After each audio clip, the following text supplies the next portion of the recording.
Hey, how you doing? Manager in today?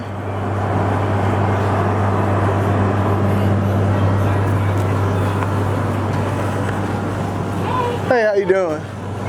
Hi, you're the manager? Yes, I'm sure you heard about me. I did. You got a few minutes? I do. Yes, ma'am. I got this just for our protection. This camera. I don't know what I did other than carry a I do gun. anything.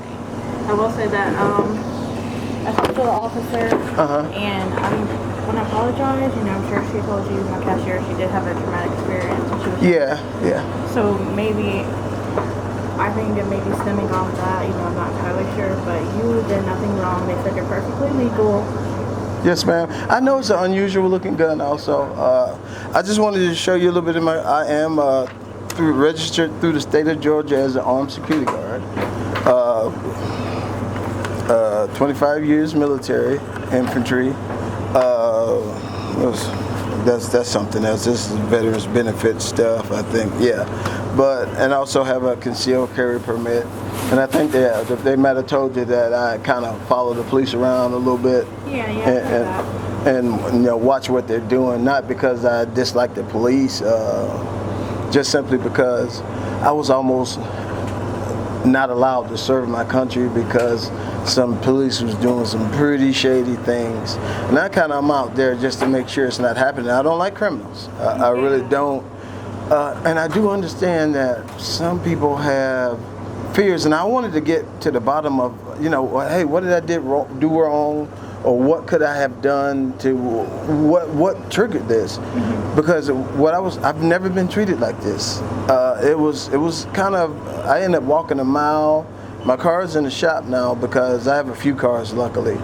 I live in an upper middle class neighborhood, and I've patronized this business quite a few times. So that day, I parked out there next to the machine because I had a flat tire. And it said out of order, but only one slot was covered. I was like, so maybe the air still works, and I needed some change. And I was like, and when I'm carrying, I'm like, I'm sure not to walk fast, because if you're running and people are like, oh, I can see that. And I try to look, because convenience stores is a dangerous place to work. And even if she would have yelled out of the door, hey, put your gun down, and I would have went out and put my gun down, because even if it's not labeled, if it's labeled on the door, no question, I'll put my gun down and I'll come back in without my firearm. Even if it's not labeled on the door and the clerk says I don't want that in here, I'll go ahead and walk out and put it away, or just leave and go to another business. I've done that all my life. I've been a part of a mass shooting when I was in the military, and it's just ingrained in me to want to protect people and not to be, I'm a bad guy with a gun. That's just not me. And I was trying to talk. She wouldn't let me talk to her at all. And I think another employee rolled up when I'm standing there, because I wanted the store number, and I wanted to call corporate. Because I was like, what is, okay. You didn't do anything. Yeah, I'm like, but then the next day I was like, oh, so the officer said, please, hey, don't come back tonight. I was like, I will not come back tonight. I know other clerks here. We have pretty good relationships. I said, when I see another clerk here, I'm going to come back here. And then, because normally what happens when I come and I see a new face, I'll open the door. Hey, I'm armed, but I'm not a threat. Because I don't want them to see me like, oh, all of a sudden. Right. So, I'm sorry. The very next day, I see, her name is Debbie, the black lady with the bun, and I didn't see her. But just in case she was here, I left the gun in the car. Yeah, that was respectful. I did see that. Right. And so, I said, hey, I don't know if you heard, but I just started to talk to her, and she comes from the back, or maybe she was behind something. I didn't see her. You need to leave. You need to leave. I was like, I'm talking to her. You need to leave. I was like, man, I'm trying to figure out what went wrong. What you need to leave. She's yelling. You need to leave. I said, please don't yell at me. You need to leave. She gets on the phone with the police again. Now, the first night when she called the police, when people call the police on me, I don't leave. Because I don't want police looking for me. I don't want somebody coming up with some crazy story that, he pointed a gun at me and he such and such. So when I'm sure you saw the tape, I was standing at the front door the first night. Yeah. And I say, well, do you want to talk to her first, or do you want to? Yeah, this is what happened, and he said, yes, sir. She's freaking out. Can you not come back tonight? I say, no, I will not come back tonight. After all the commotion, I forgot that I needed some change because it was 2 o'clock in the morning, and nothing's open. I ended up driving to Airport Thruway and still couldn't. I stopped at Chevron on Airport, then I walked to the Circle K, got changed, came back, but by that time when I started putting air in, it was too late. Yeah. Called my wife. I ended up walking a mile to meet my wife as she picks me up. Okay, the very next day, it wasn't as late, but it was still kind of late when I came from the gym. But like I said, so just in case she's here, I'm gonna leave the gun in the car. And she started immediately. I was like, okay, now, I'm not carrying a gun. I don't know, I really don't know why you're mad at me in the first place. I wasn't rude to you, even though you were being outrageously rude to me. I don't know. And she was like, leave. And I asked her about 5 times to stop yelling at me. When she was on the phone with the police, now by the way, the police the night before, they wasn't even in a hurry. I think the police know who I am. I think when she described me, that's Mr. Jackson. So they came up. But the next night, she was yelling at me, and I did raise my voice. I said, stop yelling at me. And then I walked out. When she asked me to leave the property, I drove out to the turn, right out where you're about to turn. I parked right there, and I just stood right there till the police got here. Police comes up. I say, hey, I'm still, and I call 911 and let them know, hey, they asked me to leave the property, or she asked me to leave the property, but I don't want to go anywhere, so I'll be as far off the property as I can. And if I want to talk to you guys. And he said, when they get here, I say, hey, I'm over here when you guys get done talking to her. He said, come on over here. I say, well, I don't really want to come over here because she's really acting crazy, and I don't really know why. In my mind, I was like, something happened in the past. Maybe she got robbed as a clerk, and I don't know. I was trying to sympathize with her the best I could. And the cop came over. He said, where's the gun? I said, it's been in the car the whole time tonight. He said, well, you mind if I pat you down? Normally I wouldn't, but I say, well, since this is a call on me, yes, sir. He just pat my pockets. I had shorts on. And he said, well, can you come with me? I said, I don't. When we get in here, she's like, hey, he needs to leave. He said, ma'am, he's with me. No, I don't care. He needs to leave. And when he asked me to come in, he asked me not to directly talk to her. And I say, yes, sir.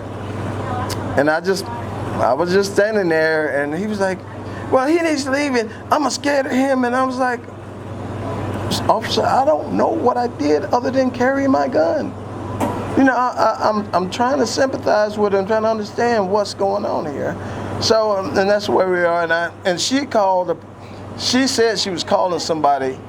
Yeah, she said, I talked to my manager, and she said she don't want him here either. So, and that leads me to question, is it even true, and I hope it's not, that her father killed her mother or something like that? If that's true, then I'm sorry to hear that. Yeah, she witnessed that as she's seen him do it at a young age. I think initially the fact was that it was a larger gun, fully exposed, but I know you have that license. Right. So, I can understand 2 in the morning, you see it, you're like, oh my God. Yeah, yes. But absolutely. She should not have reacted like that. And you have every right to be here. I reviewed the cameras, I talked to my district manager. You have every right, and she cannot refuse you service. Okay. Even if you have that gun. Okay. If she tries, then she can't work here. Okay. You have every right to be served. And yeah, unless you do anything wrong, you have every right to be here. Okay, I just wanted to make that cleared up because yeah, what is it? I even yesterday. That's what it. Yeah, I even have my police record. I even have a background check. You didn't go get that just for this, did you? No, I already had it Oh. because because I'm a security officer, and I was like, if they want to look at my background, I'm trying to figure out what, and I wanted to know what triggered her because if it was something that I did that I could change, I wanted to know that also because okay, I am a larger man. I do understand that, you know, and maybe my muscles were showing. Okay, I understand that. Cause I have to learn to smile because I can be a scary man sometimes. I understand that. So I was trying to work with her, but I was like, "What is going on here?" Now I have a YouTube channel. I'm not planning on putting this up, but I just want to be. I've been here over 20 times. So what you record, you put on YouTube? Yes, My but husband was right. yes, He was right. yes, I am a YouTuber, and I usually I have a love-hate relationship with the police. Some of them love me, some of them hate me. I don't hate any of them, but if they're doing something a little wrong, they tend not to like me. So that's yes, I do have a YouTube channel. So, but I'm not planning on putting this up. But if she treats me like this again, I will. I don't want to because this is people's livelihood, and I don't want to affect their livelihood because I do have that respect. Look, I have police officers that on video that have said this police officer is horrible and he needs to be fired. And I don't put that stuff up because I don't want that person ostracized because what he said. Because I do have limits to what I will put up because you have said something that I knew it, but I'm not gonna make you lose your job because you said something juicy that I needed, and I'm not gonna make that person lose their job. There's been quite a few tapes that I just won't share because that officer will end up maybe not losing his job, but they'll find a reason to fire him or ostracize him or you're not loyal or whatever. So as of now, I'm not planning on, I'm not asking for an apology. I would just like to be respected because like I'm saying, I have patronized this business and don't judge me. After the gym, sometimes I grab a cake or a soda. I'm just teasing, but I was just making sure with the manager, the supervisor told me, I say, well, no disrespect.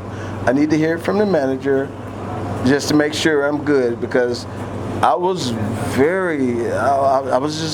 didn't know what to do. I was like,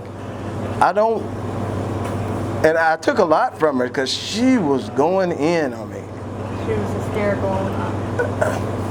I'm like, what have I done? And for a while I was thinking, was it my black skin or I didn't want to, but I was like, what did I do other than carry? It is an unusual gun, but it is a handgun. It is. It was? It is. It's called a PLR 16. And I'm holstered right now.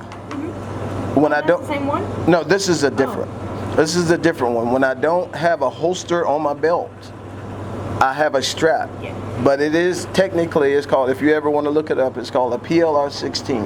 It is classified as a handgun. Believe it or not. Now the drum on it makes it look like it's a drum and it has 100 rounds in it.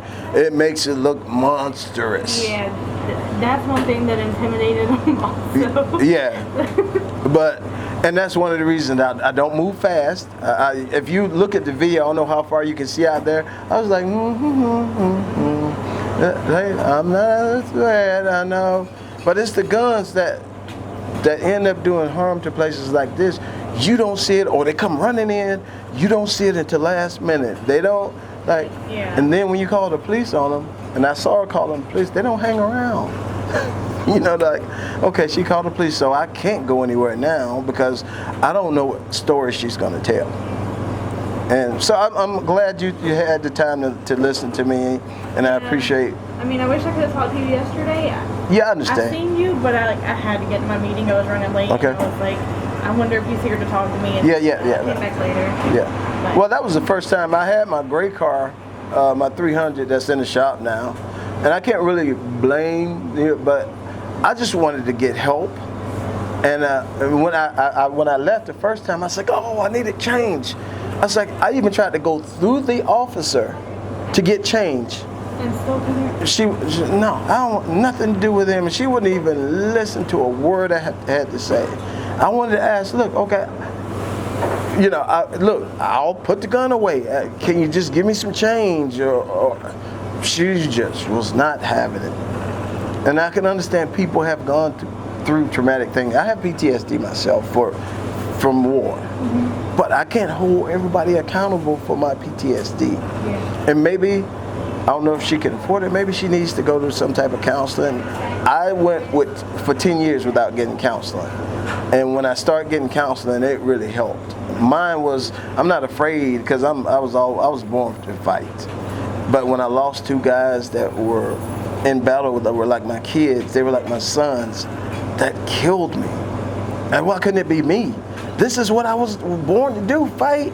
And these guys are half my age. And one of them is in 5 pieces. You know, you just never get over that. But I thank you for your time. You're welcome. If you have any issues, okay, let me know. No problem. What's your name? Victoria. Victoria, thank you. No all right? problem. All right. I need a drink. Don't judge me. It's going to be a sugary one.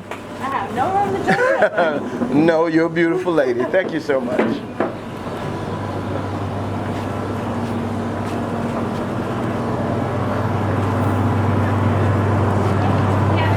I ain't going yet. I got to get something to drink.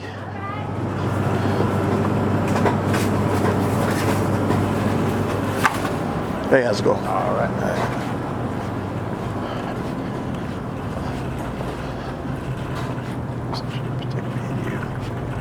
Yes.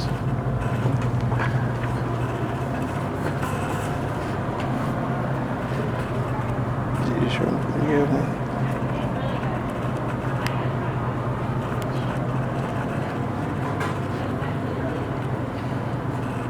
I don't know what to do.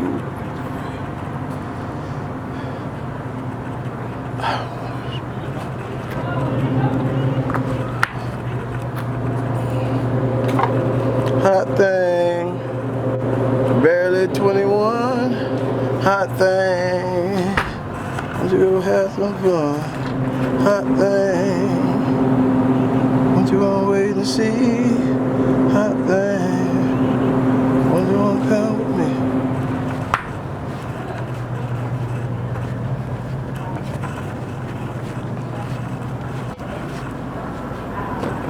Hey, how's it going? Victoria, how did he recognize me? Did you show him the video and he sees me? He's like, I think I know that guy. I get it all the time. People, Mr. O'Shea from YouTube? Yeah. Oh, I'm gonna look you up on YouTube. Oh, you look me up? Because we watch stuff like that. Look for the good videos also when I'm complimenting officers, not the ones when I'm just cussing them out. I'm cussing them out because they've done something wrong and they refuse to let their pride go and back down. So look at the good ones too. All right. Ready?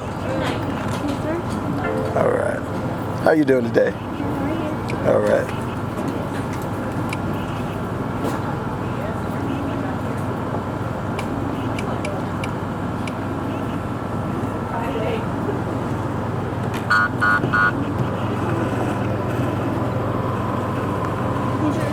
No, I'm good. You guys have a good day.